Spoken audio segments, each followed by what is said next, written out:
Yeah, who we interviewed recently. We just had some tech problems, but I have to splice her stuff together. But yeah, but that was she was coming in from the other side of Phoenix. A million miles That's away. the only time we did that. That's why. That's great. That was an interesting interview. That was so much fun. I love her so much. She was fun. I had not met her before, so it was cool. Me neither. We are officially live now. Oh, whoa. So Hello. for all 7 Hey guys, viewers, welcome back to the channel. Welcome back to the Oh, and the notification I Wait. get every single time. ping. Dr. Gregory Fields just went live. What? Totes. That's so crazy. That's crazy. Can tell I'm I gonna hang out watch the a lot. live. This is this the fourth now? This is the fourth in our faculty interview series to try and mash up. This is a college club, so there's some academic side of what we do that we can draw in here. And so how can our goal is to begin answering the question of how do the things that show up in your class or in your expertise play into either dynamics around the table, like between players, or world building or character development, or how can we create a big bad evil guy from you tell us, right? So I'm going to let you guys introduce yourselves and tell us what you teach and kind of what your expertise is a little bit. Okay, so I'm Dr. Hallie Edmonds, and I am anthropology faculty here at the college. I teach Bone Stones and Human Evolution, which is ASM 104, and then I also teach our forensic anthropology class. So Dakota's in my class, we have a lot of fun, but a lot of my work and my research is actually based in skeletal anatomy and biomechanics. So that's a lot of what I teach my students. I think it's super fun. I also have experience doing archaeology. And so that's something that I also teach on occasion here as well. So that's me. My name is Brooke Hundtoft. I'm also anthropology faculty.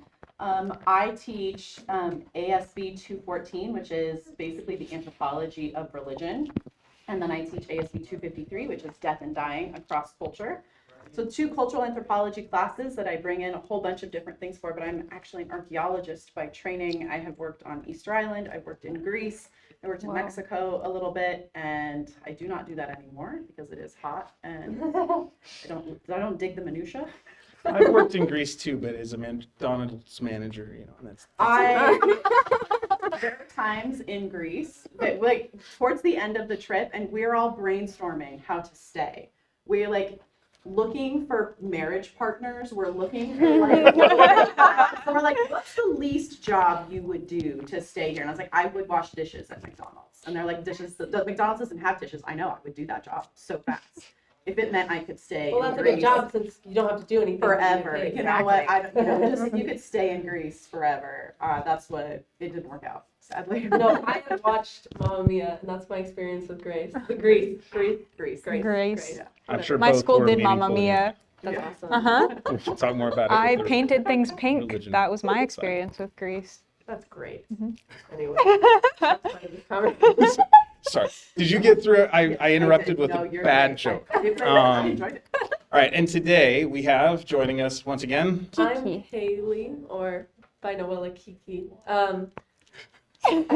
Just call her No. Kiki. That works. No. Anyways, Kiki's kind of a bird's name. But Wow. I wish you were a bird. No, that's not what I meant. I think Anyway, you are a You bird, are. kind of. I'm Haley. I go to this club twice a week, and I basically just hang out here. Sometimes play board games, sometimes play D&D. You know, I'm just a community member. Basically. What's your major? I'm not in it right now, but I plan to do comp sci. Cool. Noella. As she finishes No, drinking no. her water. Noella, the artist of the Birdman behind you, who's strategically who's named like- Rigor Mortis, His name's which you Rigor might find like he is Appreciate that. he dresses like a pope, and he is a He is a 5 foot pope. tall Greg, bird. Yeah, do you want to Can do I it? tell them his backstory? Yes. Okay. This is how the introduction to the game, in case I his- didn't ask what your background was on it. So Father was a necromancer and his mom was a dead body, and technically it's not necrophilia because he brought her back to life. whether It's not. whether it was other things and whether agency was involved, Noella hasn't fully told No, us. I've figured everything out. Oh, that's yeah. I just don't, yeah. Yeah. Yeah. We're not elaborating on that. Yeah. Okay. So And you are. I'm Dakota. I am a sociology major, and I also come to club 2 times a week. I never leave this damn place, apparently. Yeah. And playing another game that Samantha was mad at me for interrupting. Like, I just saw her. Anyways, yeah, so. But yes. Okay. I Cheater. didn't ask what your background is with any sort of gaming, tabletop gaming, or D&D specifically. Oh, that's Sorry, a good guys. question. I It's a have short answer. I have very told me this. I actually Zero. Dakota is my student this semester. We were chatting in class. This must have been like last week, and she had mentioned this, and I was like, I also feel like I'm going to be going a little bit as a learner to try and Yeah. learn things in return. Yeah. So I guess I'm just a sponge today to help Yeah. absorb things about, tabletop gaming and D&D and all that. What do you think, Brooke?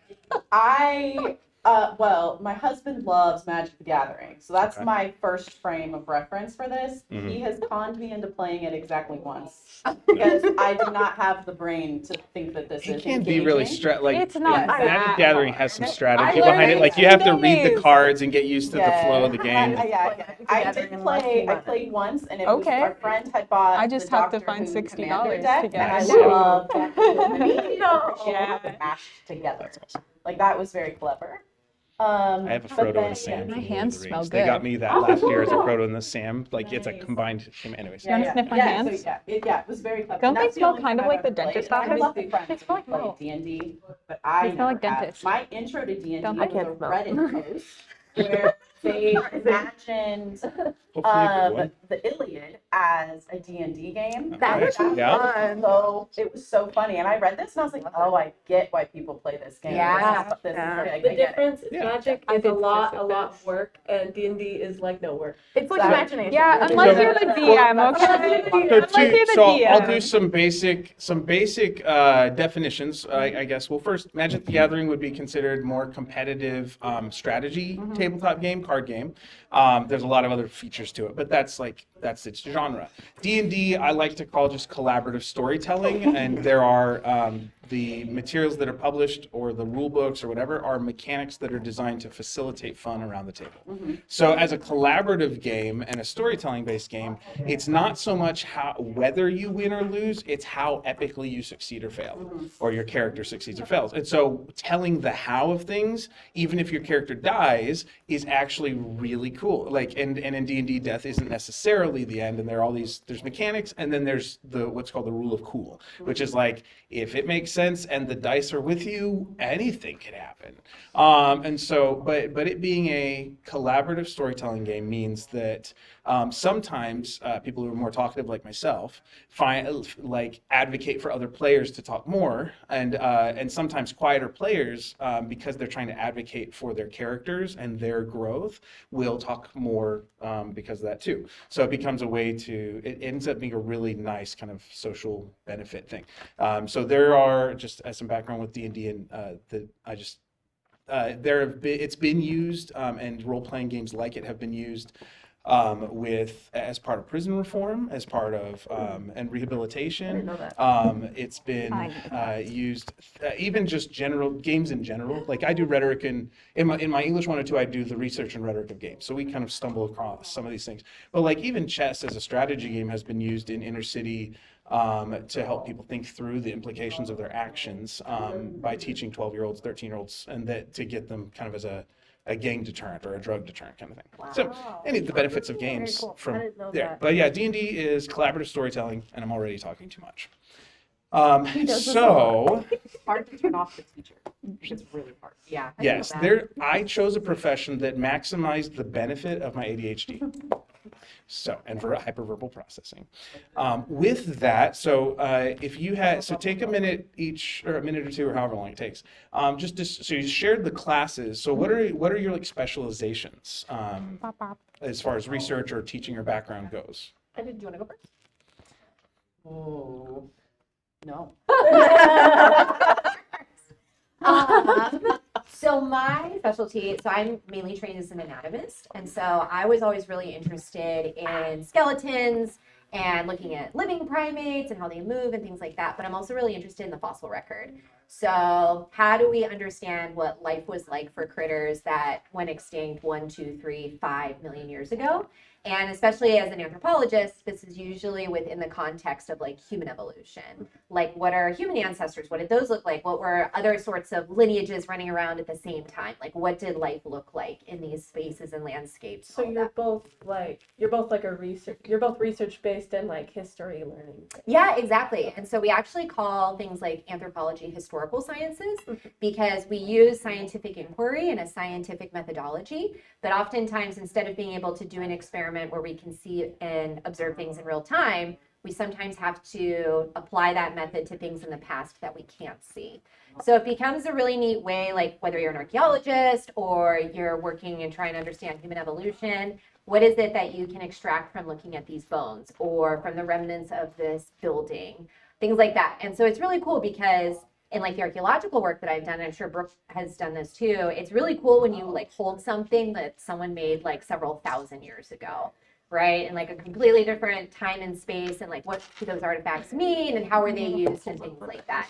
So that's a lot of like what I study and what I do. And so like my students can attest to the fact that we do lots of bone based stuff. So I make my students learn anatomy. They have to learn to identify bones. They learn to identify bones without being able to see them. So we try to do these like really immersive ways of like training them in how we can identify and how does that relate to like what we look like.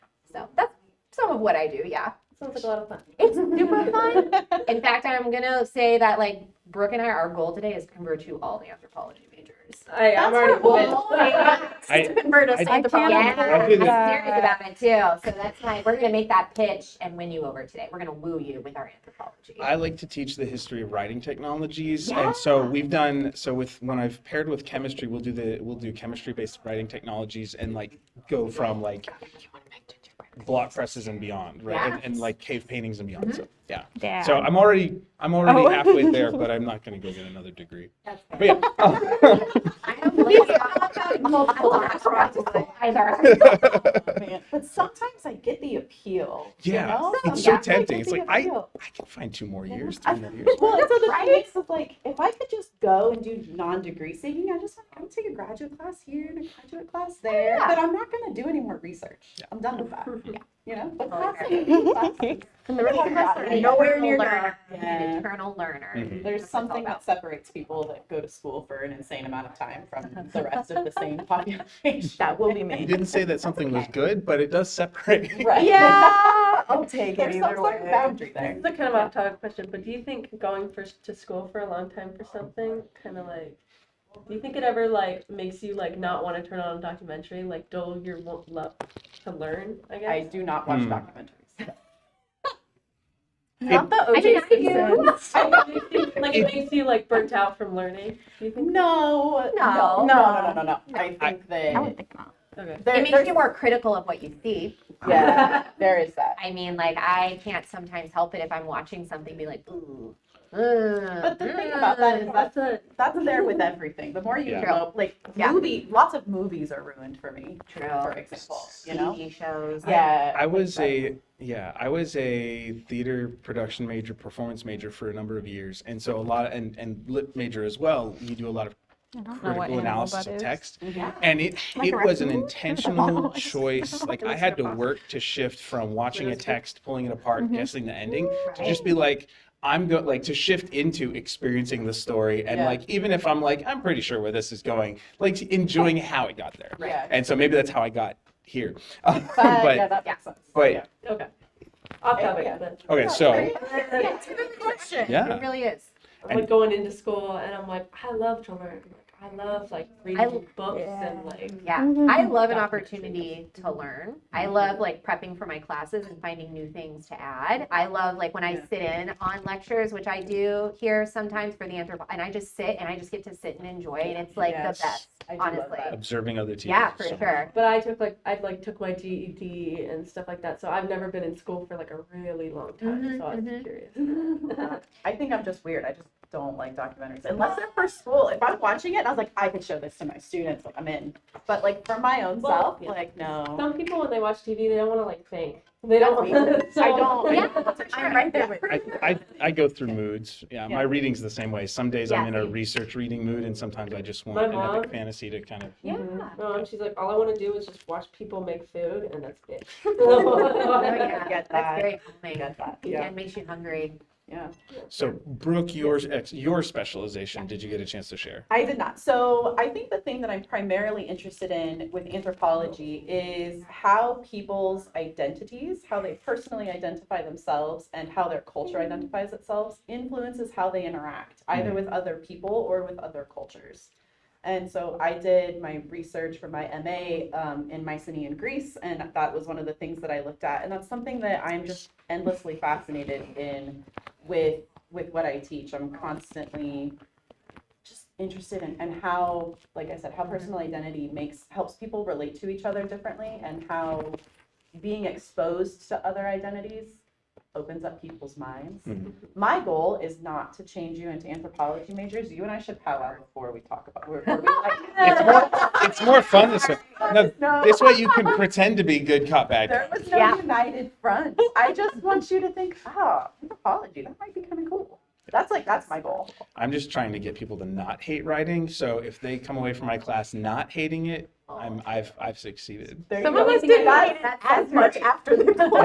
Yeah, it's like gradations of scale, right? The only thing I hate about writing is doing it manually because my hand hurts. The only thing I hate about writing is doing it wrong. Stupid MLA format. Doing it wrong. Those are sociocultural. Anyways, we'll go.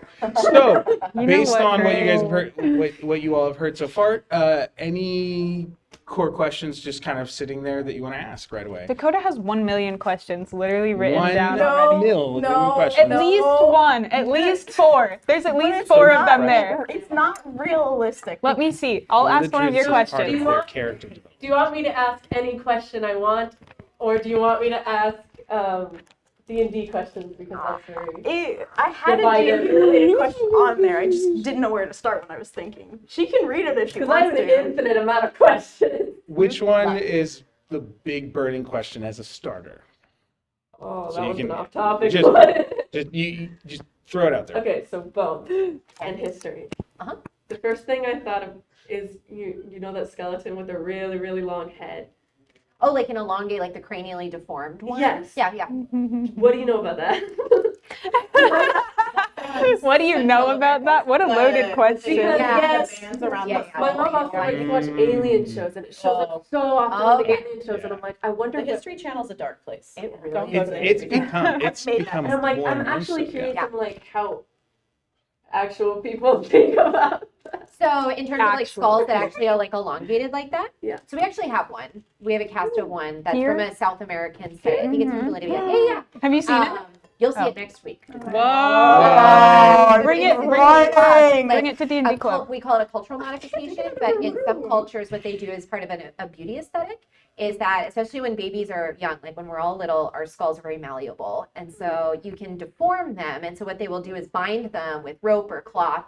And so throughout growth and development, then the skull, the cranial vault will elongate. And so you can eventually remove the binding and you have these elongated And they'll skulls. keep growing like that. They will to a point, but then the growth will cease, and then you will end up with an adult that has like an elongated cranium. So like the neck rings, or like in China where they like Yes. made the foot. Yes, yeah, the foot It's binding. a mark of beauty. Yeah, they're all thought beauty these- aesthetics. These were beautiful, Uh-huh. and so it's very common. We do the same thing. Like So- moms will put helmets on their babies now to make Oh, their that's true. skull like the shape it's supposed My to nephew. be. Right. Right, and it's Mhm. but that's all culturally determined beauty. Yeah. Right. That's a great question. Ah! Does the binding like alter your brain development? Does it like put pressure? That's a good question. I'm not aware of any like studies that have maybe measured that. I'm not aware of it, but it seems like people can function perfally normally. We should try it again to Um, see. Like the living, you would be like, Yes, bind the yes. cranium. Yeah, I mean, a lot of it comes from archaeological samples too. So we just can't necessarily measure that, 2,000 years after the fact. Yeah. But yeah, it's, I there's no evidence to suggest it causes any cognitive issues. So yeah. Does your brain grow when, like, is it the same size when you're a baby as it is now, or does it grow? Oh no, it grows a lot. Okay. Yeah. It's like Jerry when McGuire it's taught like me that the 11 human head months. weighs 8 I don't pounds, know. right? There's something Yeah, that's the or same like 8 to size when 10 you're a pounds, baby as it depending on is what you when, think about yourself. like, Yeah. it stays the same size, right? Do your eyes grow? Yeah. Yeah? All of this, yeah. What? Continually Wait, grows and everything? develops. I think Yeah. you Wait, look does the really organ weird stop, if your like, eyes didn't grow. No, I does the swear there cerebral was margins something. move at all if in growth and development? The space will get larger, so the margin makes up like the upper part of your orbit. So Yeah. it's like what you can kind of feel under your eyebrows. So yeah, those spaces will all grow as your skull grows. But you usually will reach the cessation of that fairly, by your teenage years usually. That's why they say like you have to, have good behaviors because that can affect your brain growth, right? Because that continues developing even until like your late teens, early 20s in most folks. Yeah. So yeah, that all continues to grow and increase in size. Yeah. Everything grows? I the swear, body? I swear there was something that Are you stays thinking of the like same. eyelashes? I've heard, I don't I've heard know. that about ears. but Ears? having given birth to children, I hope their ears grow. Because they're just quite small, right? Yeah. I mean, they definitely, yeah, for Yeah, sure. but I have heard that about ears. So like Yeah. cats will have the same length of whisker from kitten to adulthood. The only thing that their cats will grow around their whiskers. The whiskers stay the same size. Is that what you're thinking? The whiskers. I don't know. I think it was a human thing. It might have been the ears. Have you seen that in your kitties? What? In your TAs, like the whiskers? Do they Change fall it? out? Like, no, like change it all. No, I wish I had measured their whiskers since birth. Apparently. That was a missed opportunity, apparently. Oh yeah. That's what you call your cats? They have 2 unofficial TAs in the class for my cats. Do have a they photo. come to the class, or are they at home No, helping they're grade? they meow in the background. You of can some of their hear them in lectures. Okay, yeah. And then, because one of them had like a traumatic break when he was Oh, young, the so poor we did his baby. X-rays, and so I was like, okay, students, Mm. what type of fracture is this? Don't tell them it's a cat, just say. Well, then I bring his picture up, and I'm like, he's fine. He's like catting on a pillow. He's So just I a like, little low. he's a low, so I assure them. But yeah, they're unofficial TAs are a pair of cats. Well, I like what you're sharing as far as these cultural practices that can cause kind of, for lack of a better term, deformities, right? Or new forms. I don't know how to say it without a negative connotation.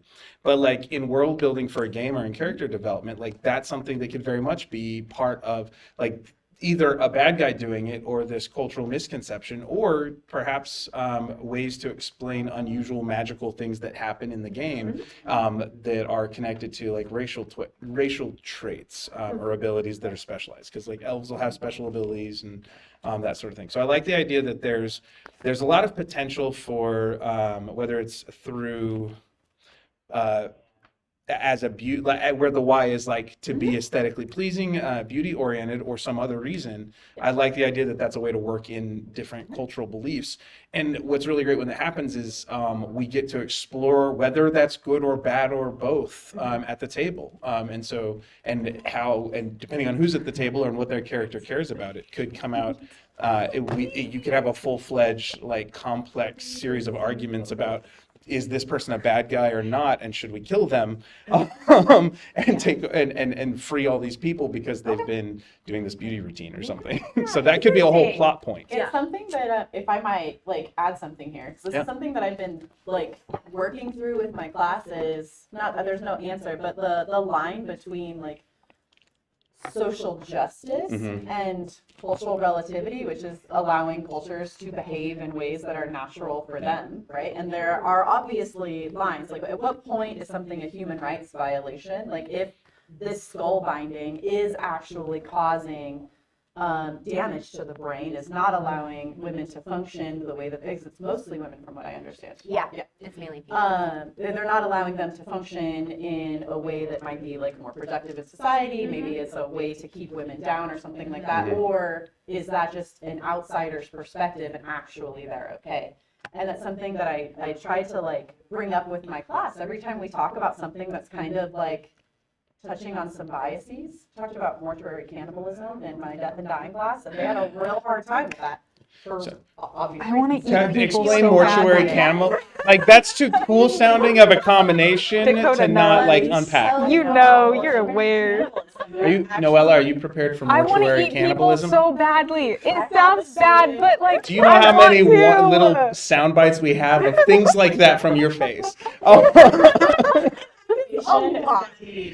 Really, really epic. I want to eat people. I I haven't just seen want it. to I know want what to they introduce taste you. like. Interest. In a game, not in real life. In Anyways. Minecraft. No, like if it wasn't illegal, I would totally eat Stories people. From that, Like, just from to that try class. it. Mortuary cannibalism is where cannibalism is part of it's part of mortuary practice. So what happens to a body after it has died? Most mortuary cannibalism is divided up into two instances. There's exocannibalism, which is eating other people, eating your enemies. And that is a hostile act. And that is something that we probably associate with cannibalism. Like a power and dominance. Yes, something Okay. like that. Yeah. You are so beneath me, I'm going to eat you because you're an animal. Something like that.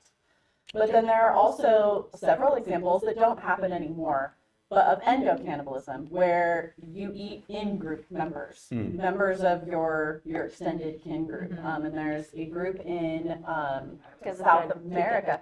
Yeah, and that's how they wanted to be treated.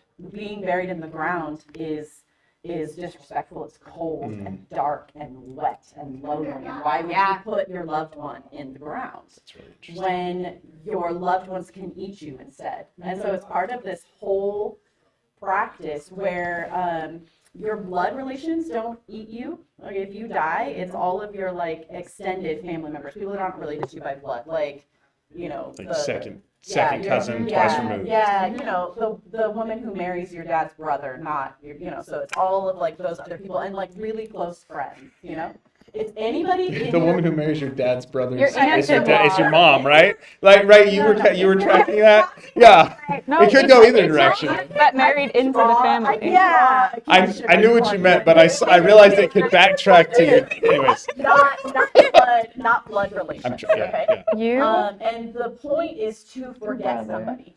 So they father, eat you, and then so that your father's blood brother, relations and then- know that you are gone, and so that you're forgotten. And once you die, your house is destroyed, all of your things are destroyed or like given to people who are out group members. All of you is gone. They want to be forgotten. I'm just really struggling with closure, you guys. Can you please just take Sarah's kidney? It's really, really interesting. But cannibalism is something that really touches on a lot of biases, right? It is wrong in our culture, right? It's hitting up against that. But aren't there That studies? moral basis. my Aren't there dreams. studies to cannibalism?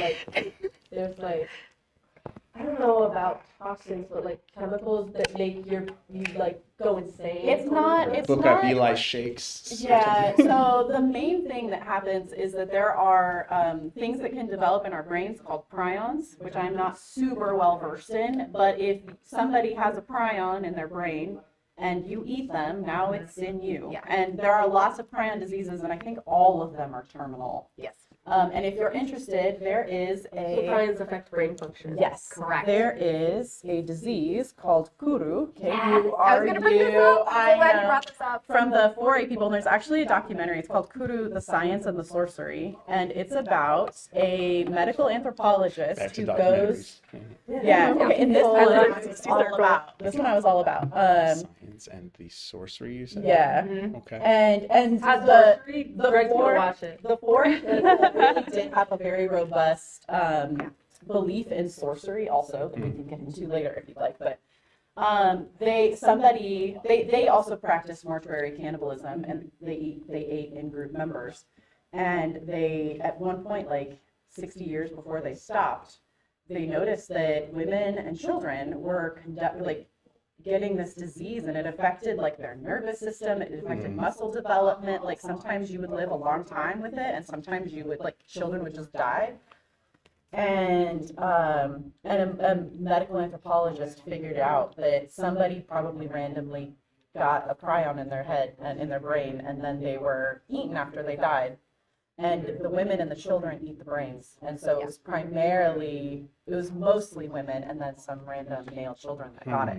So if you're interested, it's really, really good documentary. But by the time it was made, they quit their cannibalistic practices. When Christianity comes into a space, they usually try to Stop eating Squash people. that. Yeah. Life is in the blood Not situation. fair. right. Like, And especially if they figured out, wow, people are dying because we're doing this. that's not why Christianity told them to stop. You but, could just do it in a safer way and still eat people. Are you saying it's like pork? Yes. You just have to cook it right? Yes. Chicken. Or like fish. You have to cook fish correctly. You have to like what's the there's the fish like puffer fish. You can't eat puffer fish, but like if you cook it the right way, then you can eat it, right? Or like that Right? stew Yeah. where it's Yeah. like you have to boil this vegetable 4 times and then you won't die from. Yes, It's like how many you should how many do it people like tried that. it 1 time, 2 Okay, times, 3 How times? about and then- 3 times? Yeah.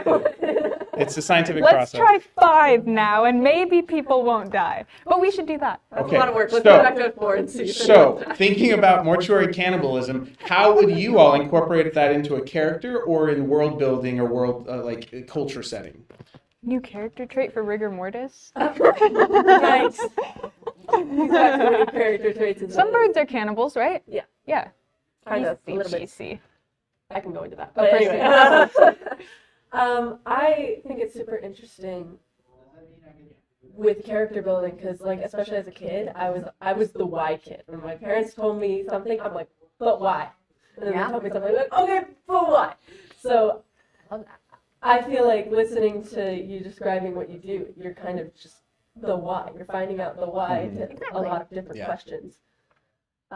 So I think that's super interesting, and I think about that a lot with D&D characters. Like, there's some races like tieflings who, in a lot of worlds and spaces, they paint their faces and bodies, and they have tattoos and stuff. So And for context, tieflings are humanoids with demonic heritage. Yeah. So they're just demon people. or their parents were demons, at least one of them. So it's that. Yeah. Yeah. So, or like just any races. It's kind of up to the person making the world, but I think if I were to make a world, I would want to go into, okay, do they paint their faces because it's like a beauty standard? Do they give their children tattoos because of some sort of religious practice, something like that? And I think that's really interesting to think about. As I say, like a cultural norm. Yeah, or a norm. Or an act of rebellion. Well, that's just how it is now. Hashtag clown it up, baby. Exactly. Can I draw? Though when you're talking about the tattoos and it made me think of the Supernatural episode where at one point an angel like etches tattoos on their bones to protect them from other So, Noella, how would you use mortuary cannibalism in a game? Do you want me to go first? Because I already have mine ready. Yeah, I can't think of anything now. I already have mine because in a game and I'm like starting to DM for the first time, so I'm getting into like the whole beginning of it rather than just playing. So I would use it as like a cult or a culture that like my characters or like the adventurers would have to kind of go into and find what would be the cultural norm for it and like make the choice morally for their character whether or not they would agree with it. And then if they do, possibly push them to try the practice. That's great. I actually have a question. So there was this, I saw this one character online where they had, instead of tattoos, they had branding across their body. And it was like part of their culture. And I was just wondering, like, are there cultures that do that? Yeah. Because I would believe it. Scarification. And so, cuts are made and then something put into them, often like ash or dirt, to make the body not heal properly. Did you see Black Panther? I was gonna say Michael B. Killmonger Jordan's was character? Yeah. That's an example of like, I see. Like that ritual. scarification that is actually practiced in several Is places. there Yeah. one like a heat thing, like they heat something up and burn the branding? skin? Most definitely. I just Yeah. couldn't- I'm like, I mean, I- the answer has to be yes, but Yeah. I don't know. I'm like, I don't know. it sounds like something that would definitely be a thing. See, now my brain's like mashing up. Like if I'm thinking like Killmonger, it's like sometimes those scars are like to mark the number of people you killed, right? So now I'm thinking like you mentioned ash, and I'm like, the ashes of the people you killed, like you use their ashes, and it's like they become part of you, like you conquered them, almost like Highlander style. There can be only one, That could be a cool and like if you cut me open, the ashes of my enemies are in my scars, kind of thing. Yeah. Yeah. Well, the question I would have for you after that is, what is in the ash? Mm. Are you taking a part of their spirit or a part of their soul? Like, Yeah. are you taking a bit of their afterlife doing that? I think that might be a cool extension from that. There's Because that really would be power if you have a robust spiritual belief there. I like this. I haven't played this variety, but I think there's like a version of like a blood sorcerer and so it'd be interesting to think like if someone's playing that type of character when they are doing those things, what are they? Usually it's your own blood, but if I'm just imagining some sort of ritualistic tie to Or the maybe it magic could just be a use. funny thing, so they, Funny thing. well, let me. Sorry, yeah, go let me ahead. finish. Just playing. If their spirit is in their ash, and they have it, that means they'll have a bunch of ghosts following them and being voices in their head, but nobody else can see them, Well, nobody that's else can interesting. hear them. That could be a fun I way. You're like right. that. That could be comedic. It's like Yeah. you killed the wrong one, and now you've got a little comedian heckling you every time you swing your weapon. There's But also they hate you because you killed them. there's also the question of like there's some things like you can resurrect from or bring back to life from there's the more powerful magics from pieces of the body, and so Like a Catholic relic. Yeah. almost yeah. So like in there are things like the hand and eyeball of Vecna. But it's like Rigor there mortis is are not basic like heal what is it not by choice. resurrection spells, but there's like there are some that don't heal body parts. There are some that are like full resurrection. They will grow back arms and limbs as part of it. But it's like, and the person could have been dead up to like 100 years or things like that. So the higher the level the caster, the easier it gets. So like the earliest one is like you have to be at least 3rd level, and they can only have been dead for like 60 seconds. And since a round in combat 6 seconds, that means if they die in combat, you've got like 10 rounds to get to them, or they're toast, or you have to go do something to get them back. So that's a little more, find someone more powerful, which can be a whole plot line. Interesting. Yeah. I think that's awesome. One thing so as you guys were talking about some of these things, I was reminded, because Dakota spoke, like she's in a game where I'm using Baba Yaga. Are you familiar with this? Yeah. I'm married to a Russian man. Oh, so you probably know the ins and outs better than I do. There is a version of Baba Yaga in D&D. Whether she listens to him. But the short version is it's in Russian folklore. Baba Yaga is a witch and an ogress, an ancient goddess of death and regeneration and whatnot. And she's known for, there was something about bones that struck me, because I didn't actually print this out for this. It's because I was doing, there it is. I did it for my mythology class. The fence around her hut is made of human bones and is topped with human skulls with eyes intact, which I thought was weird and interesting from a decay standpoint. The gates fastened with human legs and arms instead of bolts, and a mouth with sharp teeth serves as a lock. And then the hut, which is supported on birds' legs, can turn around on its axis like a spindle. So detailed. So that's Baba the Yaga knowledge is legend from according Scooby-Doo to, Mystery that was Incorporated. actually an academic reference source. So All of yeah. my Baba Yaga let knowledge me is see. from Scooby-Doo That Mystery is Incorporated. in International Journal of Slavic Linguistics, and it has other sources like the feminine myth of Russian culture and some other things. Greg, do you ever listen to Bulgarian throat singing? Oh, like for tuba? Like Tuvin's throat singing? that I kind of don't thing? know. I've listened to Mongolian throat singing. I Yeah, love Mongolian that's throat singing. That's the one I've been to those concerts It's before. so good. Yeah. At UVA they had Super yeah. interesting. But I saw Tuvin throat singing. How do you There's do like that? a- How do they do It's that? this amazing circular breathing you have to do. Actually, that's crazy. Yeah. Yeah. I don't know. I'd And have it's to- it's a super complicated technique to create the overtone in Yeah. the voice, because we don't have vocal cords that can make It's multiple amazing. tones. at Yeah. the same Like time. physiologically what has to happen for that sound to I be also think produced. culturally it's interesting how they're like, we like this singing instead of this one. Music There you is go. culturally determined. Oh, yeah. If you get nothing else from this, culture determines everything. Yeah, Literally the belief, everything the possible. Like why social we or can't individual eat beliefs that people. influence Yeah, why yeah. we do. It's Yeah. not fair, Dakota. You don't understand. Oh It's a my deep God. desire. I know. I'm just waiting for Noella to just like into Dakota's arm right now.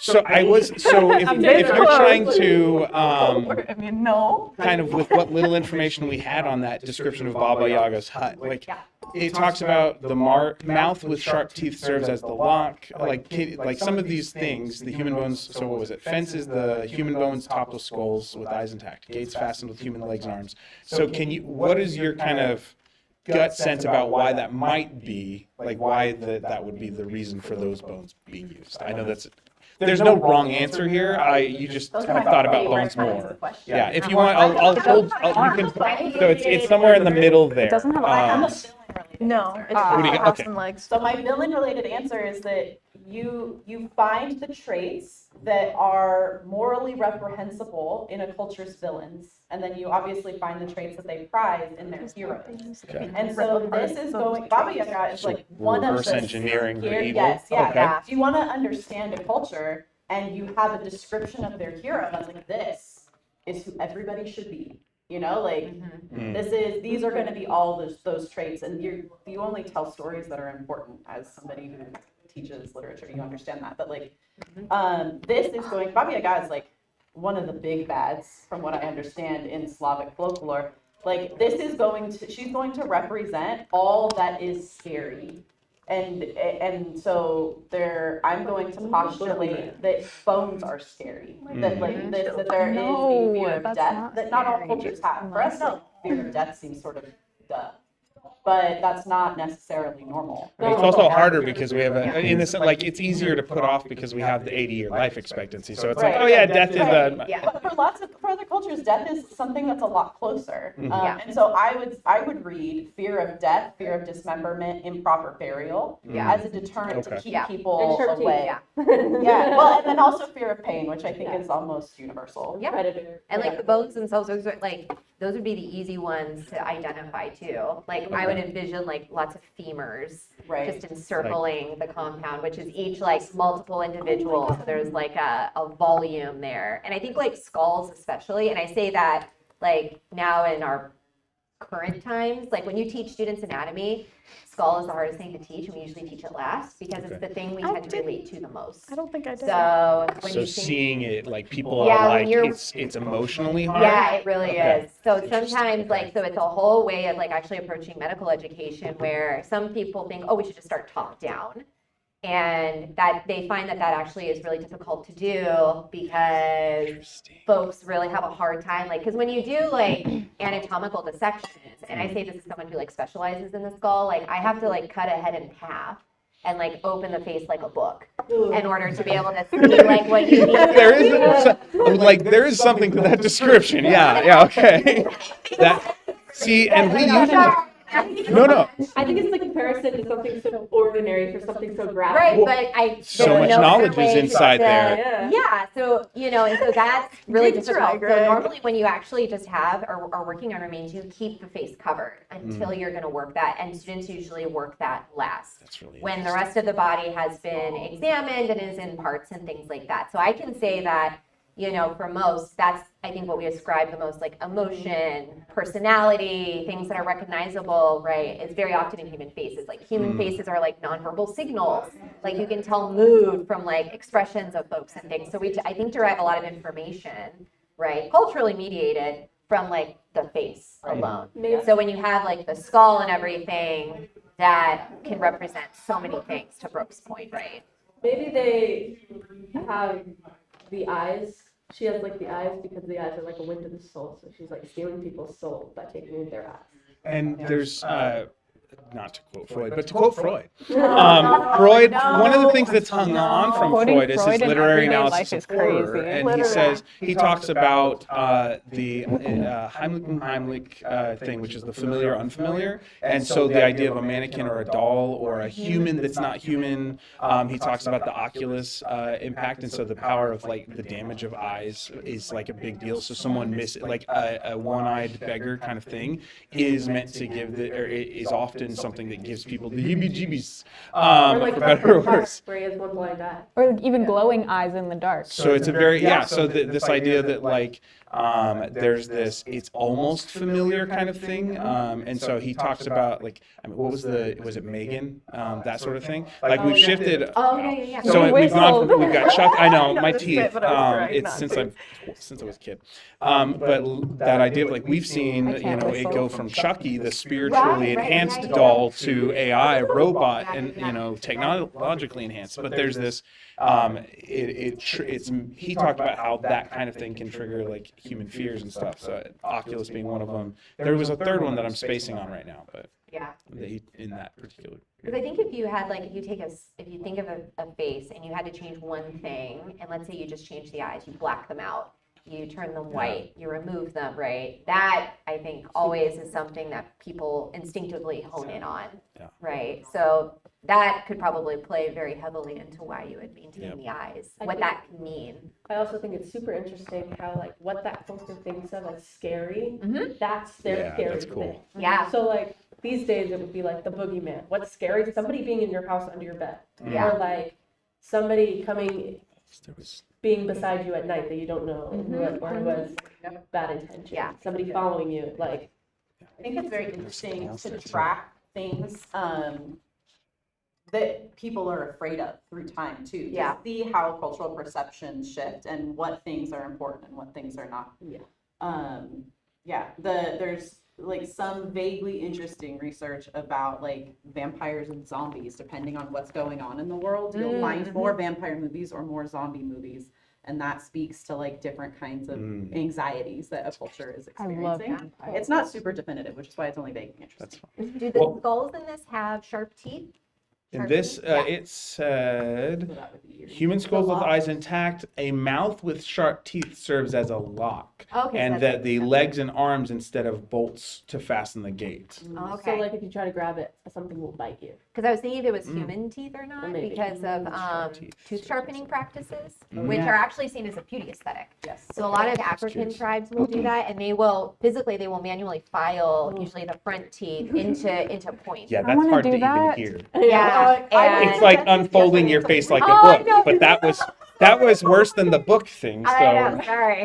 I've had But, 13 anything fillings with and 2 teeth. root I want canals. I'm vampire fine. teeth. Right? I want to But get it's like so the. interesting because you would see like veneer. I know, sharp I want teeth those in so one culture bad. being seen as aesthetically pleasing and maybe not scary, but like actually desirable. And then you see, and then obviously for many other cultures, like sharp teeth, we ascribe to like monsters or scary things that can eat you, right? Yeah.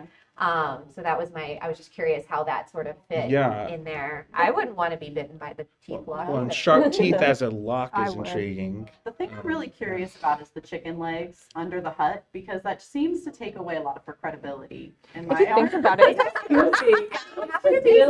So, Chickens are kind of scary. Another Chickens are scary. another part of It that doesn't have a chicken head, it's just legs.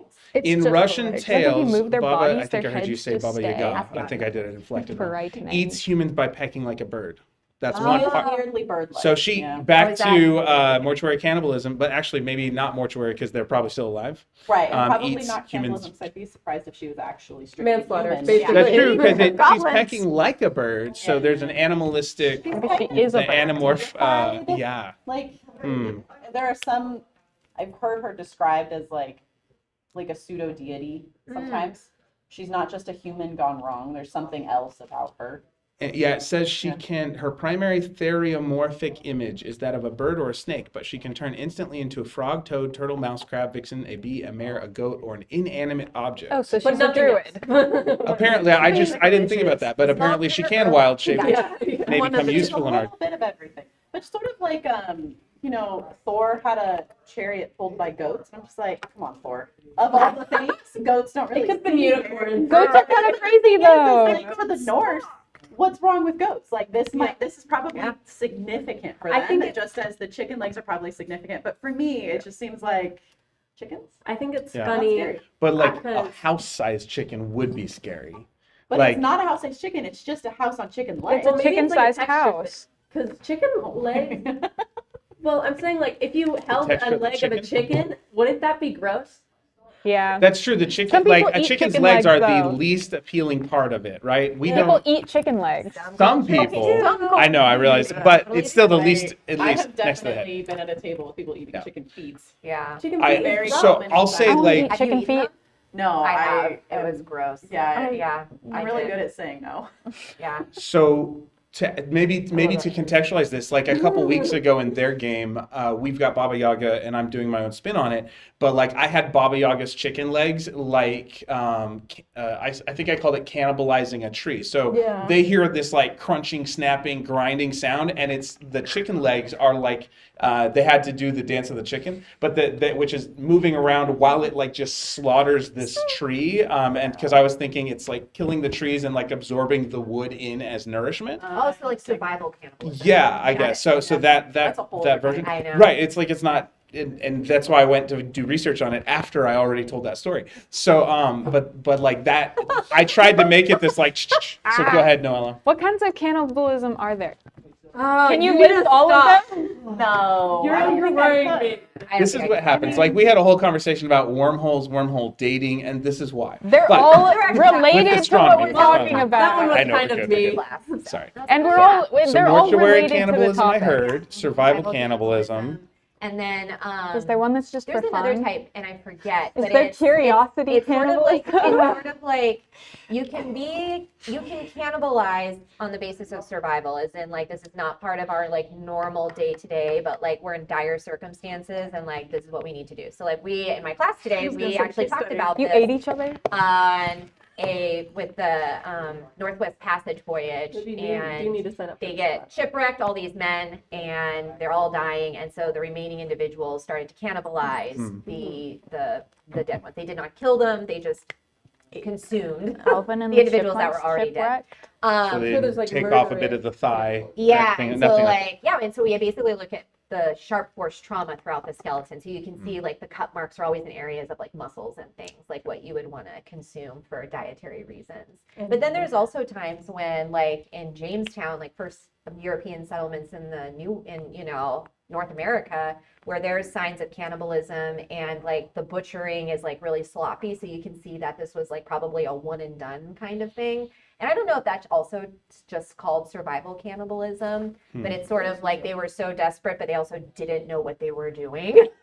And you can see like evidence of that as well. But again, it's a really charged topic. I mean, like I know at one point an anthropology study invented fufu, which is tofu in the same consistency of human flesh, to There you test go. how like There you experimentally how There you people go. would feel about consuming something that would be human flesh like. So I If have we to like do it. that. I In don't our know. brain, no. Do they Like sell maybe that at like it's- Sprouts?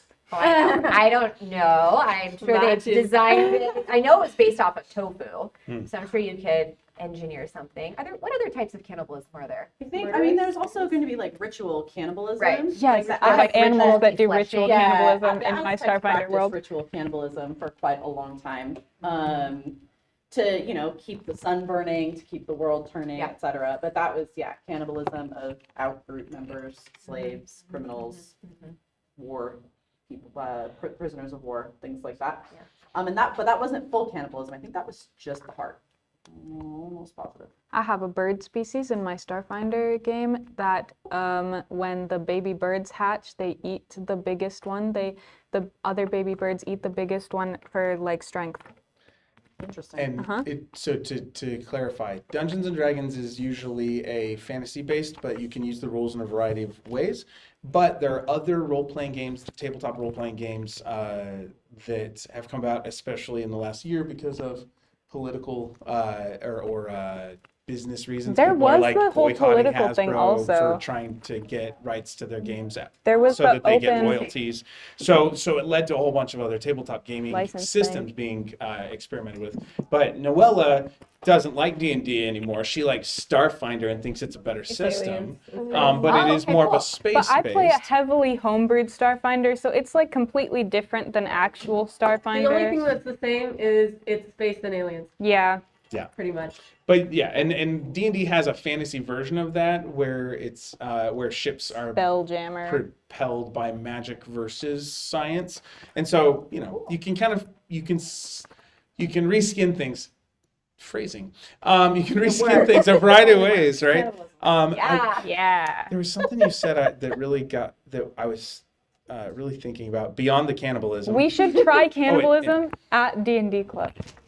We should bring a person. What I think is really interesting is you were talking about the social dynamics of like at the table. Yeah. Is this specific, like this specific thing that's going on right now? And actually, in my death and dying class, Very common. we had a hypothetical situation in which one student was very much like Noella. Oh. Hey, Noella, you're officially a case study now. Thank you. I always have been. I wanted to take that class. Somebody in our culture wanted to be eaten, right? And so, and Noella, like in my class, that's another student volunteered, and I was like, let's think about how now we all react and interact with that student, you know, because that might change, and how I guess maybe you build a player and present the player is going to change how everybody then also interacts with you, right? If you have a character that pushes on too many other biases that people have, I imagine it's very hard to separate out you as the person from the player, right? Sometimes. Especially if you design your character after yourself. Hey! Which is actually really common. Like most people's first character is very much of an extension of themselves. I was for instance, a halfling bard that Song. do you want me to do the voice? Yes. Canto Reed was at your service. Just wanted to spread a little life and love through my magic to the world. So that and that is very much how I see myself. Mine's a little interesting dynamic though. That push and pull, you know. And I think anthropologists have to do that too. Like we're people and we live in a culture, and then we study other cultures, and we're like, mortuary cannibalism. This is kind of how we feel, you know. Awesome. It's tough. I It makes me would. think along the lines of like the same types of things you would have to consider, or the way people might respond with like physician assisted suicide, like could be very much like, you know, or someone saying, or if, you know, soldiers in battle and having to come to terms with like this soldier's dying and he's telling you to end his life because he knows the pain, or something like that. Like it is one of those, like, it's that level of question. So yeah. I actually, sorry, I was just gonna make a comment back to Baba Yaga. That's fine. When you said she also turns into frog and rat and blah, blah, blah, blah, blah, I forgot about all that. Yeah. I thought it was super funny because I just imagined like everyone telling the story and just being like to themselves, what's scary? I don't like frogs. She can turn into a frog. I don't like rats. She can turn into a rat. I think that's amazing.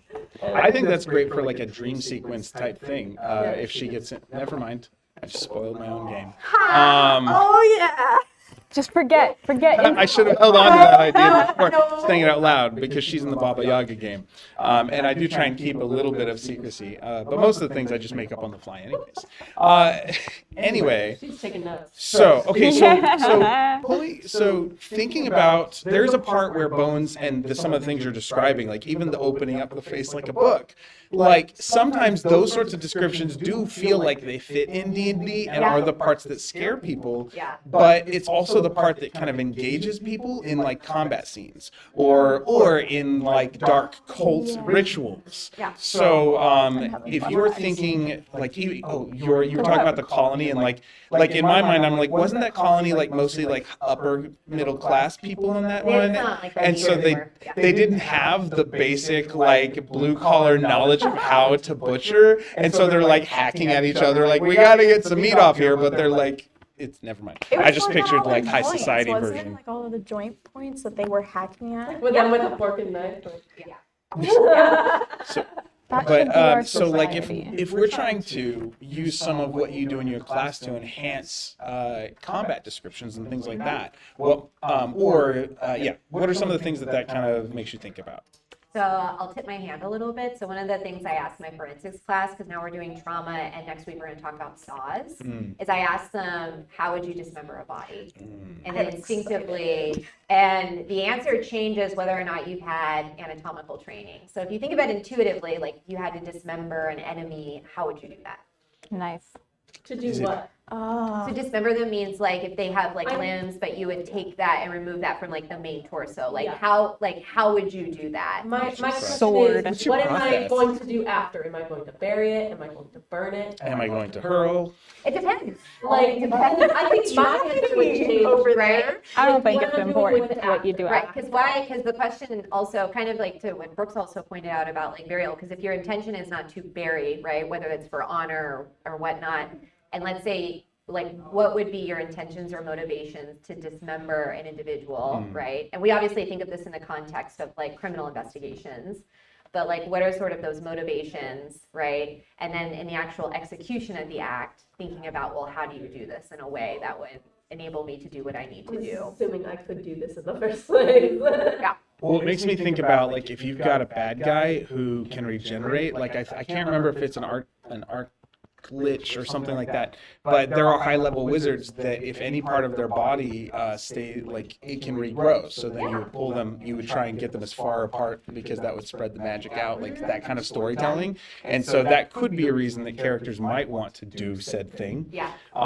How does that, if someone is telling that kind of story, what sort of texturing would we add for flavor? Those are some very specific word choices. Well, it's like the funny thing is like those are the normal. I'm like, how would you flavor this? What's the texture of this thing? And I realize in this context that it is very real, not metaphorical. I'm very curious, Hallie, as somebody who has interacted with cadavers. Yeah. What's it like? In what sense? The texture. Of everything? No, give me one. I saw a cadaver. The epidermis. Oh, no, I mean, Well, just like, I mean, it's also different because, like, obviously, like when we're doing, like, they've been preserved, so you also have all their blood removed, so they're exsanguinated, and it's replaced with other chemicals and things like that. So you kind of keep, if you will, the touch shoes like pumped up still, because once you start to decompose, that's like an entirely It's a different whole process. is it, Yeah. is it rubbery? When you folded the face back like a book, Yeah. was it rubbery feeling? No. Squishy? No, I mean, it's Very like all curious. sorts of things, because it's like your sagittal, so you take the bone saw and you cut right down the middle of the face, and then you open it, and you can see then like the eye, the tongue, the teeth, the hard palate, all of that. There's a lot of textures in there. Like your tongue is a very different You would texture like than your friends to like get the biology what makes up class. your cheeks or your I did that lips to a or pig your once. eyes or like the cranial bone or your hair. In my bio class in high school, With like a knife. we had to dissect fetal pigs, and then we finished our Yes, project I mean, early. It's interesting because So she said we could like cut open its head, so I looked you at know, its brains. structures its brains into look really scrambled different because eggs. oftentimes you're working on individuals of advanced age. Yeah. So I'm sure aging certainly has effects, and that changes, or maybe the lack of changes that happen to a character or whatever through time. But you know, like an old individual, which is very often who donors are, looks very different than like what we portray in anatomy books, which are usually like people in their 20s that are like super Right. fit and very like very different. muscular. That, you know, And that the is the not 1% like what you get representation. in a lab. Like you're Yeah. getting folks that are in their like 70s, 80s, 90s, and plus, you know. Usually donated their Are like Yeah, are exactly, like the donated ones we saw like when we were doing decomp? Do they often Yeah. look like that? Yeah. So one thing that happens very often in the game are perception checks or insight checks or investigation checks. So the distinction is a perception is what you can see, hear, smell, taste, touch, but maybe not touch. Perception is things you can draw on just perception. Yeah, basic perception. Insight has to do with kind of the analytical, critical thinking. Oh. Usually like, how do dealing you with like know? interpreting emotions or like that secondary level of understanding beyond just the facts. And then investigation is more like CSI, where we are putting together information and we're saying, well, because of this thing, and this thing, we can surmise that this happened. And the higher the roll, the better it is. And so I'm thinking like sometimes it's not uncommon for adventurers to come across goblins in the woods or adventures in the woods or some random dead body because reasons. And so I'm scared for tonight's campaign. there's a reason I have these conversations. I set these up, right? Because it's meant to inspire us to more storytelling. for his campaign. Yeah. So anyway, so with those sorts of things in mind, I'm trying like would you want me to give you a scenario, or is there something in mind that, like, as I'm describing this, like something you could imagine players discovering? Like, what are unique things about this sort of practice that might indicate whether someone's died by accident or not? And I guess that might be kind of Like mortuary advanced. sciencey, but yeah. Yeah, I mean, kind of. You can always think about it. I know nothing about You ferns. could like come across someone and then you can maybe determine like whether they're in decomposition. So like, for instance, the students learn in depth, right? Rigor mortis, alivor mortis, right? All the mortices. What's alivor mortis? So go Go, Dakota, go! Quiz, pop Why are you quiz. so Dakota's afraid? played on that unit from that exam. So Eat that I am up, gonna put queen. you on the spot because you did awesome. I can't remember them in order, but I know okay. like what happens because it's blood pooling Yep. to the surface. Yep, that's liver mortis. And then it goes muscle stiffening, or is that the Rigor end? mortis. Whoa. Yep, you're good. I forget the Okay. final one. So you have the stiffening, the joint stiffening, the pulling of bones and everything. Yeah, perfect. No, that was great. So what happens is those processes all happen in the first 24 hours, and you'll get like skin color changes and things. But then after 24 hours, a whole suite of new things starts to happen. So that's when like true decomposition processes happen. So what generally occurs is the first thing is when we're living, right, in your stomach, you have enzymes, like these digestive enzymes that break everything down. But what happens is that when you die, those normal sort of mechanisms that keep those enzymes in check fail. But the enzymes are still alive and like still cracking. So the first stage then becomes what's called autolysis, which is self-digestion. So your enzymes will start to eat you from the inside out. And then from that point, yes. Does that count as self-cannibalism? That's a good question. Like catabolic. Because you're actually being eaten by an enzyme. Is the enzyme the same as you, or is Is an it a enzyme part of separate? you? It is. I think there's a whole like reasoning about how you are so affected by your gut biome that like it actually the makeup of your gut biome can have influences on like your cognitive ability, Totally. your ability to like for your body to function properly, and your emotions. Yeah. So you could make an argument, but you have to make your argument. That's how I For answer. me, I think if Yeah, good anything is considered an Microbiome. organism that is inside me and itself, I think that's Like a tapeworm. Well, Yeah. if it helps, in addition to the enzymes, after they've begun, and that's when you get like bloating and everything, what happens is then the bacteria that also lives as part of your microbiome, they will also start to break down. You puff up like a fish. Yeah, Yeah, and so you basically do. you become like, it's a bloating stage, and so the abdomen will get enormous, and then you're filling up with fluid. That's the fluid of like the enzymes and the bacteria basically liquefying your tissue in themselves. And then that's when you get the trigger of like the smell, like the smell of death. And that'll start calling all the insects in from different areas, especially if you're outdoors. And then eventually your bloat will hit a point where it will escape. And then all of that extrudes out and like will leave a stain all around the corpse. And then you will skeletonize from that point, and then you become bones. So That's there's a Central or South American genre of a story called magical realism, and so I can't remember. There's one where like it's been 10 years, but there's basically a large bloated man, almost like Whale on the Beach style. Yeah. And I can't remember if it's Gabriel Garcia Marquez or Borges. or That's my best friend's Lorca, favorite author. or I want to say it's one of those I want to like two. Borges. I don't think so, but I can't no say. idea. But it's interesting. There's a genre of this magical realism, and one of them's this like there's this bloated body that kind of shows up on the beach, and the whole community comes around to like understand it, and they're not talking about it like it's this macabre thing, which is kind of the nature of magical realism, right? Do you have more? What does this make? You I could make inferences about those people based on how they interact. just Yeah. From a culture, like a. So that'd be an standpoint. insight check for a player. Yeah. Okay. Right. I mean, Okay. you could make assumptions about how often they see a body like this, but about from how they talk about it, and how close they are to death.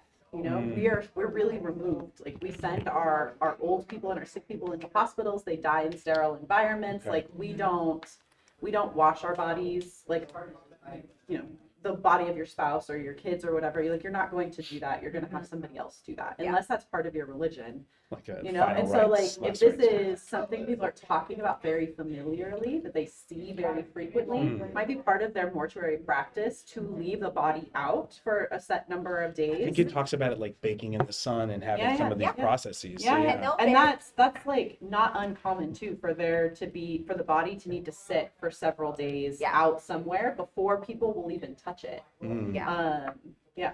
So that's what I would think, that like this, if this is something that's talked about, if it's not weird, then it's familiar. And if it's Okay. And I know That's you're- really then it's interesting. part of daily life. Yeah. Yeah. Or they're not Okay. seeing what you're seeing.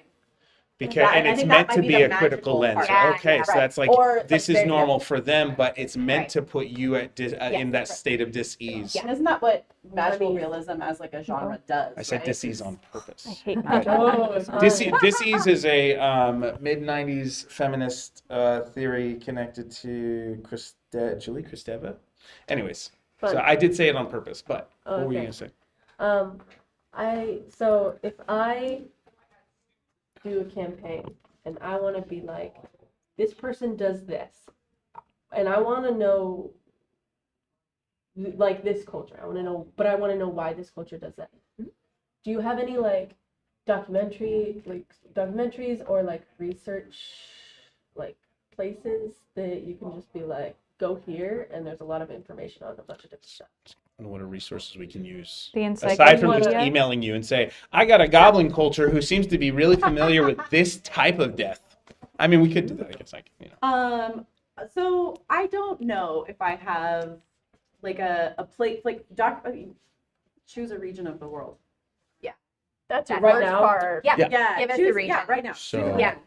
With an environment, anything. New Zealand. Oh, New Zealand. New Zealand. Okay. Okay. There's a lot of baggage with How that. about, Yeah. how about I'm just thinking Greece hot. and Fine, Rome old and Zealand. stuff? Okay. I'm just kidding. How about like Greece and Rome? The Zealands. Oh, that's my Greco-Roman's easy. that's my hometown. Do I that used one, to do teach that Greek and Roman mythology. It's Yeah. where my heart lives. Yeah. Then I always Oh, have that's to get gonna be past easy. that. Pick Like, there's so something much. harder. A third of my It's book fine, it's is fine. Greco-Roman, and I'm like, can we get to the other cultures? And it takes like 4 weeks, and I only have a 12-week class. There's a Yeah. lot to it. Yeah. Yeah. Anyways, It's Percy it's Jackson. it's rough. Oh my goodness. just watch something Percy Jackson. harder. No, Don't do that. I'm kidding. Don't do that. But I think that what I want to dive down into your question though is like, you guys have and live in robust fantasy worlds. I imagine you read fantasy. Yeah. I imagine you watch fantasy. No, that's right. And this is like Sorry. people who write fantasy, Okay. people who come up with these worlds, you're just creative anthropologists. Yeah. If you could pick each culture, you're probably going to give them like 3 defining traits. Okay? Just things like you're going to things that you could elevate or pitch. This is who these people are. But then you have to spin that out. And it's like if death is so upfront that a big bloated body is not normal, that spins out into how they approach bodies, how they view bodies. Like that the spirit, the soul is no longer associated with that person. Like that body is now an object, and it's now no longer a person. And so it's like it's going to have implications for mortuary practice, for their afterlife, for their religious practice, and for all of those things. And then their environment's also gonna do that too. If they live close to the ocean, like maybe they dump bodies in the ocean when they die, and they wash back up frequently, and they're like, well, now we got to do it again. And, but I think Throw 'em that back. there's no answer really to your question. The thing that I would do is, if you're interested in how other people do things, is Take a to class. take Convenient plugs. I know. 14, I mean, 253, Yes. like, We also have the Take intro Death and mythology Dying, and then you classes. should I write only notes teach one for of them, me. and it's usually dual enrollment. Please, But yeah. please. I can't But take you it. guys- I don't that's have a dream of time. mine, is to teach mythology again. We should Please, consider the please. possibility of learning You're communities. forgetting. Yeah. And I'm not just saying that because I'm a co-coordinator of that program or that thing initiative. Yeah, We can go there later. I would like Because so but if you cannot do that, if you are interested in like a certain region, You can also send me or Hallie emails about, and and we can send you resources. Yeah. But I will say that some resources I send you might not be resources you want. I'll You want know? it. Yeah. So The images you might see. Oh yeah. Oh I'm no, I ex- don't. yeah. No, I'm talking about things like things that might be a little more high level than Oh, what I you're see. looking for. Right. Right. For me, as long as I'm learning, I'm good. But I am. I'd say this is a extremely- college D&D thing, so Right. it's okay to push people further. I think you should. The place I always start is Wikipedia. I start again. It's like, well, yeah. I mean, you don't use it as your end point, but that's where I start. If I don't know anything about anything, like you could go to Google Scholar, but that's diving off the deep end, and I don't know how to swim yet. That's good. So you start Gale Wikipedia, eBooks and has then got you some do good their references that their I think sources. are fine. Yeah, their what? Yeah, like this was a Gale eBooks find. And that Yeah, was actually I don't usually many. lean into those because I'm wanting students to do more than just summary. I want, Right. but for what I was doing in this class, it worked really well. So it's Yeah. Okay. Any place that is going to cite sources is a great place to start. And Wikipedia is really good about saying, this doesn't have the proper citations.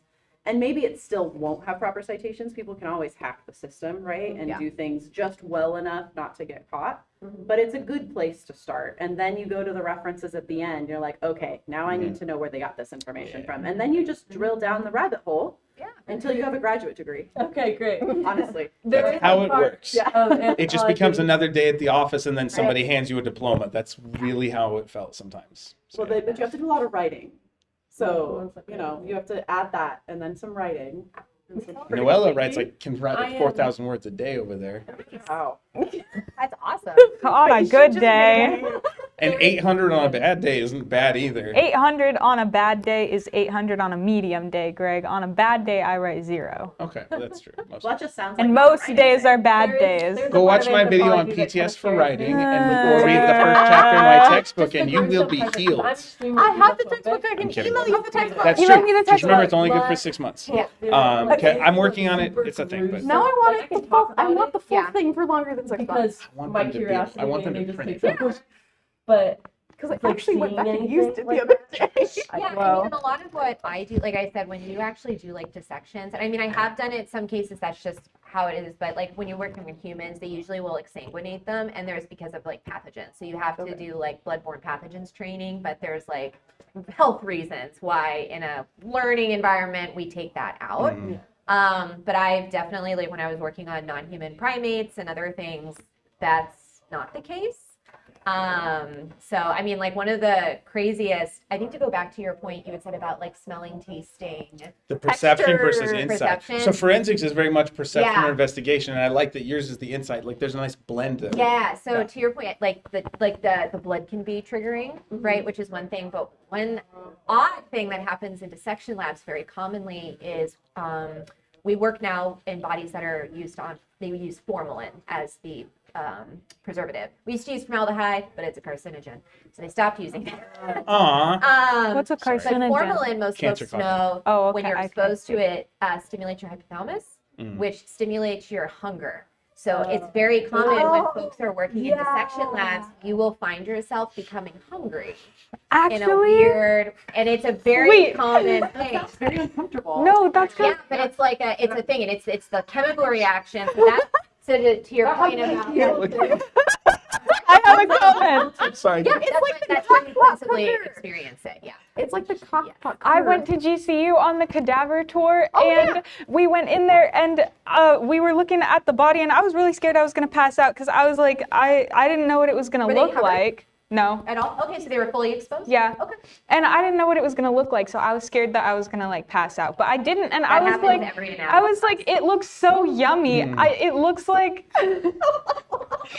but maybe I was just hungry I'm not because judging. I'm You might, actively that not could be it. It's Oh, really it I've was tried. also right It's like a before well-known lunch. phenomenon. Yeah, it was like Yeah. right before Funny- lunch also. No. I have a friend who did he was doing a 2-year echocardiography program at Oh, cool. in Southern California, Grossmont College, and he is the kind of guy who can do a lot of gross stuff. Yeah. And so they're at one of their group cadaver dissection things. They're like, man, it's weird. It smells like Cinnamon Toast Crunch right now. Oh. My And so science then, classroom always and smelled I like can't Fruit remember if Loops in he high did it school. or if one of the other group members came the next time with one of those like hotel Cinnamon Toast Crunches and was sitting there eating it as they. Yeah, that's my story. My high school science classroom always smelled like Fruit Loops and no one else smelled it. You know what we should Maybe try you're and having get instead of forensic anthropology is actually visiting a crime scene, like an active. Like an active one, I don't think they would ever allow us to do that because we would contaminate the scene. Somebody built a crime scene last. Was that you guys? Yeah. Hey, Sammy. And What do you I- have? Hey, What I do? text me if I had offered the birthday thing in class. So tell me if that was something you were actually interested in. On that date. Oh, yeah. Thing. So yeah, whether that's actually Sunday or sometime in the next week or two or whatever, let me know. Dakota, Okay. also, Bye-bye, though. I would Chloe, also Sammy, did you get fruit snacks? Yes, I can. I thought so. I also He think buys fruit snacks specifically That's for her. I keep them stocked. Sorry, go ahead. I also think that creating foot traffic in an active crime scene. Yeah, I would know. be Yeah, they're never gonna allow that. But I Sorry, would Dakota. love that. Like to be able Maybe to see maybe it. if it's in the woods, you can just like. Or like a You could get one person to pretend to be a body that wants to be cannibalized. Oh, Jesus. No, Noah. we're not going Noah. back to cannibalism, Noah. We're always going back to cannibalism. I think it's sort of understandable in the way that I think lava and molten glass I'm look curious. so I couldn't hear tasty. I heard half of it. I But only I heard don't think a snippets. human body looks tasty. I So do. we're getting close on time. I had one question that it just so happened that I scrolled through Reddit, like you said, and this theory came up for because in D&D skeletons are a thing, and like ambulatory ones. So if the bone marrow is technically in the skeleton, and the bone marrow is where blood is made, wouldn't ambulatory skeletons be dripping, like producing blood, even if they have no flesh? That was the theory. Do I'm they curious have their on you. vascular system still intact? No. How would that change the scenario? It's called Because know the answer. that's the conduits that shuttle the red blood cell production out of the main marrow cavities Okay. and then cycle it throughout the rest of the body. So what happens if those are gone? Is there little just weep holes? I mean, there are like foramina or holes in the bone, so it might like leak out, but yeah, I mean, you wouldn't have the exchange. Do they That would build happen. up so that you'd have a pocket of like blood inside the bone marrow, inside the bone? I mean, Like a spongy red? I would just think it wouldn't be produced after a certain point. Like you would have the spongy I need to pull out my marrow, notes but there's for no this. system to pump Yeah, that was me anything during and the to keep the sociology blood one. cycling with like And I also- oxygen and all of that. So that system, in the absence of like the vasculature system and organs and things, wouldn't go anywhere. So I don't think it might. It's like I guess a chicken and egg. Like without one, the other can't. So imagine magic made it possible. Sure. And so my question is like, what would that look The like? visible system, then yeah, I mean, it presumably would be, and it would primarily be in the long bones. So Okay. like your limb bones. I would assume everything you is don't where that would need be. energy for bone marrow. Well, it's walking, so there's energy somewhere. Yeah. Okay. So would you want would you want the blood to drip and like leave a trail so someone could track you, Maybe. or would you not? And is that something that could happen? If it's just leaking, sure. It could also be like in combat if you strike the Yeah. femur of a skeleton. I would Like, not would it burst in, like, would it have like a water balloon of blood explosion type feel to it? Or like a smattery, Maybe spongy? not that much. Okay. I don't know. That's what I would envision. I guess for me, like I go to like almost like an evolutionary idea of like what would be most adaptive for me to be successful and survive long enough to continue on. So I like wouldn't want to drip a trail because I don't want to be able to be tracked. But if you're a dumb skeleton I that wanted- someone's animated, Maybe, or if you want to be like a horny toad, and then when you're scared and you want to get things to go away from you, You you like- squirt blood. it's like enough. inking it. Like, I mean, That's really, I like. I actually do like that because I can see the logic of like the skeleton, like there's turn undead that clerics have that makes skeletons run away, and I like the idea that like that there's this like this, like it's okay. You know, we're making things up. That's part of the fun. It doesn't all have to be science in science fiction. But I like the idea of like a cleric casts Turn Undead, the skeleton's forced to run away, but because it's by fear-ish oriented, that when it runs away, that it has this like this blood like ink splotch like release or something. Like an octopus. Yeah. It's like a blood splash Actually, disappears. I like that idea of like lizard. it could have like a cloud effect or something. Like a smart necromancer has made their skeletons have this camouflaging ability that allows them to get away when Turn Undead is used against them. I'm making it up as I go. The you said there's a bunch of stamina in the long bones, right? And that's what the right. Where the So vessels go in. if the skeleton were to do this, it would have to push the blood out at super high pressure through really tiny holes, and I think it would manifest as a red mist. If it went to space. Yeah. That's cool. Good point. Such a disturbingly good story moment. What Is do you there have? different pressures at different elevation? Yeah. What if it went to a different elevation? Would that make the blood come out? Oh, Like faster or slower? Like fluid dynamics. Now we need a don't physicist. understand. Yeah. Oh, okay.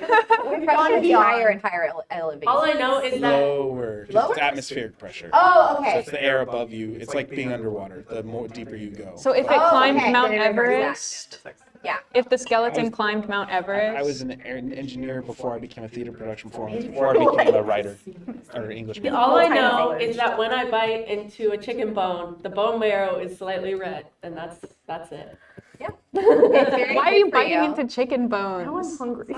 Because there's more nutrients to be found inside of the bone. Okay? So Bone marrow is easy.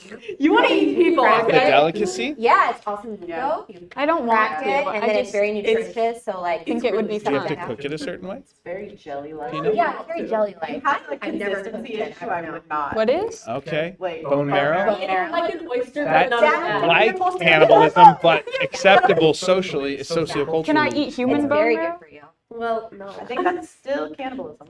It still is. But Sweet girl. the last Not thing, fair. so from a linguistic anthropology standpoint, one of the things that I know is, I don't know if it matters or not, but it's interesting to me with this talk of blood and stuff, that the first three words most cultures have been able to be tracked as color words are the black, white, and red in like 90% of languages that we know. And so I find that really intriguing because it's like what's black bone and white and health red all over. and then blood, A bloody blood, paper. and so those A sort of life newspaper. indicative Red. colors become the things we make words for more immediately. Bloody. It's interesting. Yeah. I mean, those are also like common colors used, right? And like art and things like that. So I think those pigments you can often make from like different lands. You know what I mean? Those Yeah. are readily available and they're good for display, painting yourself, painting a wall. Color's also like culturally determined, as all things are. Yeah. Right. But like not all cultures see all colors or acknowledge all colors. They Mhm. group them differently. Yeah. So there's West African tribes that they have like 3 main color groups, and that's how they describe most things. But Because most things are that color there. 'Cause, well, I mean, I don't even know if that's true, but it's like a white silver color, a like red orange color, and a blue green color, and those are, and then everything else is just shades of those things. And so that's really interesting. That's probably something very significant in that. Yeah. And it's fun, like in Japan, the color for like green and blue is kind of the same color because it has to do with like the metaphorical connection to the color of the sea. Oh yeah. So yeah. things like Yeah, that. that is interesting. Same thing with like turquoise. Yeah. Turquoise, Well, like actual turquoise runs over the my gamut head. from very blue to very green and everything in between. Well, it is 5:35. You guys have you hung out with us and didn't. So I'd love to have you guys back either for more of this, or individually or in combination with any of our other faculty. But also, it'd be fun to get you playing a game and kind of introduce you to D&D. If I know Donna Viola in astronomy and My queen. Karen Villalobos in economics. Like, so they were able to come in and play, and I didn't send the link out, so I'll send that out so you guys can see how it went. I feel like Donna spent most of the time like overwhelmed by everything. Oh, yeah.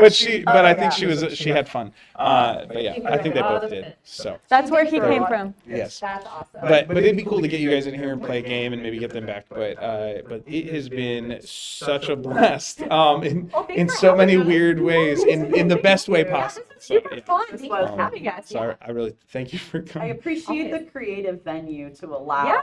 Sometimes Yeah. my classes like you're a little weird. Yeah. Stop. We appreciate it here. You can't Definition be weirder than of. these. Yeah. That's what I told my class the first day. Be comfortable. You're not going to be weirder than me. And they're like, See, that's and- a really good thing to and- say. Comfortable now. And so I'll share this link, and you guys can share it with your classes if you want, because it's part of the fun. And then, we can see what if anyone's bored and wants to see how these things show up in any games I run in the next few weeks. You know, that's. Guys, I managed to comment get below if the you want to astronomy do thing. cannibalism. We had talked about spaghettification. I managed to work that into a game, so that was fun. And A lot of my 3 a.m. in bed questions have been answered. And I all right, thank you so much. I'm gonna go ahead and stop the stream. Thanks for now. watching. Yeah. Don't forget to like and subscribe and leave a comment if you want to do cannibalism. You could also leave a comment saying you don't want to do.